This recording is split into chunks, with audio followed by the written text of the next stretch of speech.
remind them. I'm here with Brendan. We're gonna talk about working with first-time founders. Yeah. Thanks, Sid, for this. And yeah, as you said, I think this could be a controversial topic, but one that I know you'll have a lot of opinions on. I'm sure you've read Founder Mode, um, For sure. and you were not a first-time founder at GitLab, and I think that you brought a lot of really great insights um, to being a founder for whatever time it was for GitLab. I don't know what you would count it as. Um, but I think another struggle for first time founders is maybe exactly what they talk about in that, which is like, how do you balance scaling the company with building the company you want it to be, with having your vision be realized, with being able to empower people also to execute on that vision. That's a very broad topic, but I'm very interested in your advice, maybe for founders, but maybe most importantly for me as someone who is a zero-time founder but has gone through startups before and seen what works and what doesn't. How can I help a first-time founder if I'm working with one?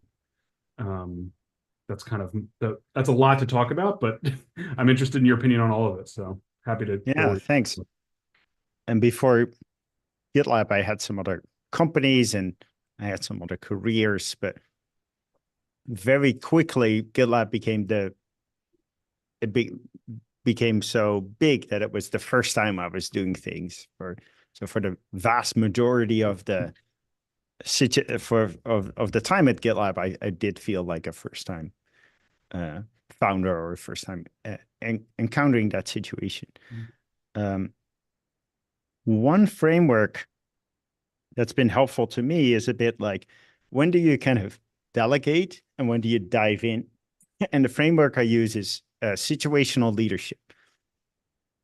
And as the title says, it depends on the situation. Now, how does it depend on the situation? Um, the I wrote a blog post about it. This is it's an idealized situation. Obviously, I just kind of mix stuff up as I go along, but it's maybe a helpful way to talk about it. Um, and these are kind of the levels of delegation. Delegating is the most on one side, and telling them exactly what to do is the most on the other side. And then I identified 19 things that I sometimes use. How much experience do they have? How skilled are they? How skilled am I? How important is the task? How urgent is the task? How many opportunities will there be to provide feedback along the way? Do I want to have them, like, is this a learning opportunity for them? In that case, you might like allow them to make more mistakes than you'd otherwise do. What's the reporting relationship? How much time do they have to do it?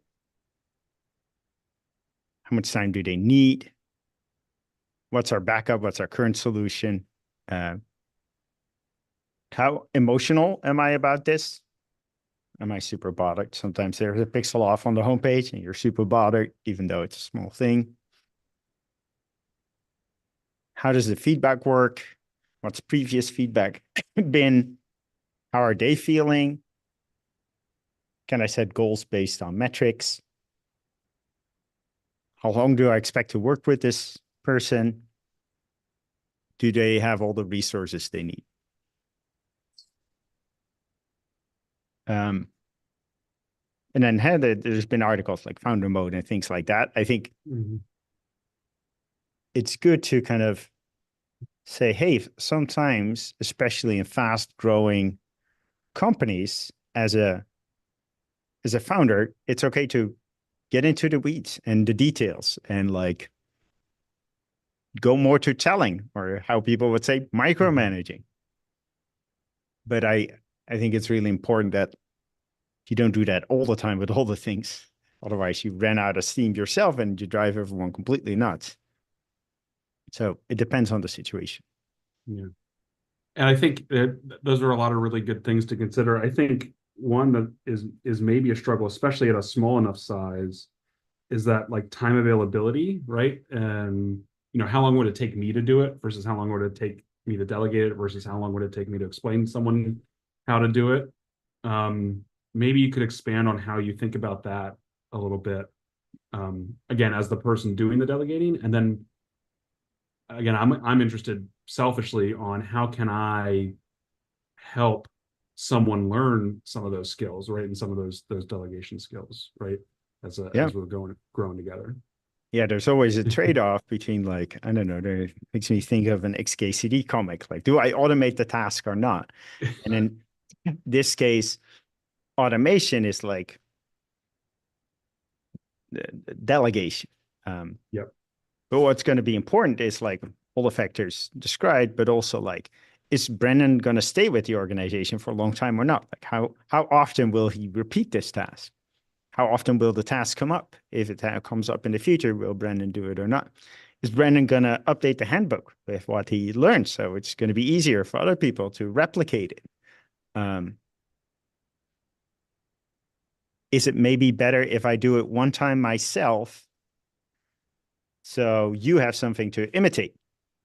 That's going to make it easier for you to learn instead of like just kind of not setting an example and then expecting you to figure everything out. So those are some things that come to mind. Makes sense. And then the other thing, yeah, it's tough. Like I really appreciate that you included emotion in there, which, I don't often think of you as an emotional person, but you are, right? Like, of course, you're Oh passionate. yeah, I'm just Every founder is very emotional about just it, right? emotional as everybody else, maybe more so. I used to think of myself as some walking calculator, but very far from so. Yeah, but what was my point about that? Yeah, so what's interesting to me about that is, um, like there's this balance, right? Like I think in like again, if we're going to use the manager mode, founder mode paradigm because it's a useful shortcut, right? In manager mode, you talk about worrying about like the hippo, right? The highest paid person's opinion, right? Winning. Um, and sometimes that's not about highest pay, but like a lot of times I find in a startup, and I think there's no exception, that it's like, well, the founder's opinion is going to have a lot more weight than someone else's. So, and that's not always a bad thing, but I also think it's not always the right thing, right?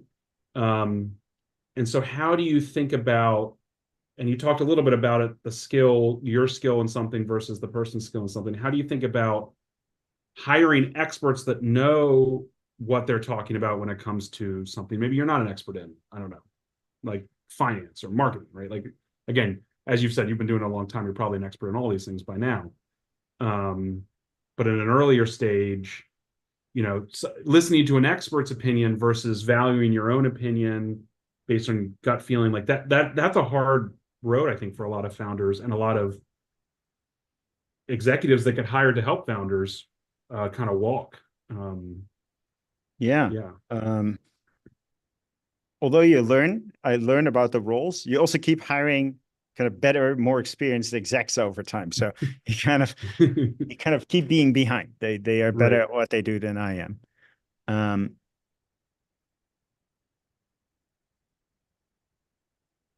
I think I've learned to appreciate that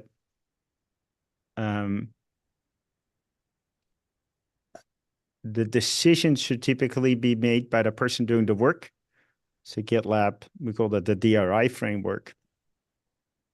And that helps in two ways. First of all, I'm wrong more often than I think. So kind of I think too highly of my opinion. So when there's a conflict, it's better to delegate to when in doubt, delegate to the person. The second thing is sometimes, yeah, the direction matters, but the enthusiasm with which that direction is followed matters more. Mm-hmm. So you rather have the person execute on what they think is right because they're going to go faster. Even if they're wrong, they're going to find out faster that they're wrong just because they put more effort into it. And of course, most of the time I'm wrong. So That's kind of good to delegate it on the margin. Right. Yeah. If you're So, betting on the odds, it helps. and this stuff is documented on a page in our handbook called Directly Responsible Individual. The other thing is, like, when you disagree with an expert, try to figure it out, right? Try to bring examples and data. Mhm. I like to think, and I've heard sometimes, that I'm more sensitive. I'm very willing to change my opinion in the face of data or examples. So kind of strong opinions, loosely held in the face of data. And if they're experts, they probably have experience and they probably have those examples. So try to stay in the conflict, stay in the conversation, and bring examples to bear. Yeah. And then the last thing that seems relevant is disagree, commit, disagree. Allow your reports to disagree when a decision has been made, and typically it's because different reports have different opinions and the company needs to pick one direction. So someone needs to commit to something they disagree with, but they can keep disagreeing. So a couple months later, they can keep raising like, hey, I said that was the wrong way, and we're seeing the data come in now. It was the wrong way. Don't shut down discussions forever. Now, as long as they haven't convinced the organization, they're committed and they should execute on the company direction. Yeah. Makes a lot of sense. Awesome. That's super helpful. How, again, putting yourself in the other shoes, right? You're not the founder. How have you data is one way, it sounds like, but what other like ways have you found it helpful for your reports, or maybe even, a level or two down? What have you found be most helpful when someone does disagree with maybe your opinion, other than data, like in terms of like how they present it or how they argue for it? Argue for it's maybe the wrong term, but what other things have you been impressed with or happy about when you had a different opinion from someone? Yeah, sometimes you want to kind of elevate the discussion. So say, look, why is this important to you? What is the company goal we're accomplishing? Like that. Like, Mm-hmm. if someone asks that, I get more excited that they'll do if they really understand the bigger picture and are interested in it, I cut them more slack on the execution. Right. People signing up saying, hey, look, I really believe this is right. I think I can deliver X at the end of the month. Can you please give me the 50K and the report to make this happen? Like I'd be very sensitive to, like, if they're willing to kind of sign up to something, that's good. Yeah. Presenting the downside, like, Sid, the reality is we don't know. I might be right. You might be right. If we follow your direction, the downside, if it's wrong, this and that. And that's worse than if I'm wrong, because then this and this and this happens and we find out. Like, talk about do scenario planning. Make the decision smaller. Say, I found myself saying today to someone like, look, you seem reluctant to accept the advice of this expert. It's all the right reasons. It's because you care a lot about what you do. You don't want to compromise on your quality standards. But we think it's not compromising on the quality standards, but you perceive it differently. Okay. Instead of kind of thinking through this, talking through it, and doing it piecemeal, pick 1 week where you're going to work exactly as this person recommends. Go all out. Like, do the most brutal version of this, and then see how people respond. Will people perceive a difference in quality or not? And I can see a lot of scenarios, but I can't see the scenario where we talk in a couple of months and you said, I tried it for a week and now business is closed because no one wants to deal with us anymore. Right. Like that seems implausible. So it's a two-way door. The Yeah. two-way door, Yeah. one-way door argument is very relevant. If we're wrong, can we reverse it easily? Right. And in most cases, I think I've found like there's a lot more two-way door decisions than people even think. As again, especially if you break it down, like you're saying, into a small. Yeah, you Because can turn one-way doors and two-way doors by making yeah, it exactly. And then instead of a permanent change. How about we just do it temporarily or run a promotion or something like that? exactly. Yeah. Yeah. Because and again, I think in a smaller startup, right? I went from left GitLab when in 22 we were like 2,500 people, however many people we were then, to 35 people. Like even then, decision. I think there's more two-way door decisions when you're smaller, even, right? Like not that again, if you make it, that's by making it smaller, right? It's going to affect less people. It's gonna be able to be. You can move the whole company if you have to, a lot simpler than trying to move 20. Moving 30 people to do something different is easier than moving 2,500 people to do something different. And that's definitely something I've tried to like bring to our discussions, is about how can we make the decision smaller, or make it so small that again, it's two-way door. It's not gonna be the end of the world. um Even big things like pricing, when you're our size, are you can experiment a little. Like Yeah. you can definitely right. We're not publicly traded, right? We're not like Yeah, you're not going to we can get make 10 analyst calls as soon as you right. announce a price change. Yeah. Exactly. So yeah, it's a lot different. And so yeah, that makes a lot of sense. What was that article, the blog that you shared? I hadn't seen that one before. I've definitely, I'm very familiar with the two-way door decision doc and the DRI doc. Yeah. If you Google Um, situational leadership, Situational leadership. and then my last name, C Brandy, then you'll find it. Or situational leadership GitLab will probably get you there too. Yep, got it. Awesome. Thanks. Yeah, that one I haven't read. That's newish. Well, I guess it's not that new. 2021. Yeah, I hadn't read that one before. Guess what? My board recommended I look into situational leadership strategy. Oh, this is good stuff. I'll write a blog post about it.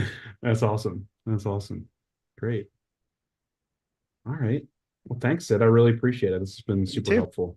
Thanks, Brandon. Yep, thanks.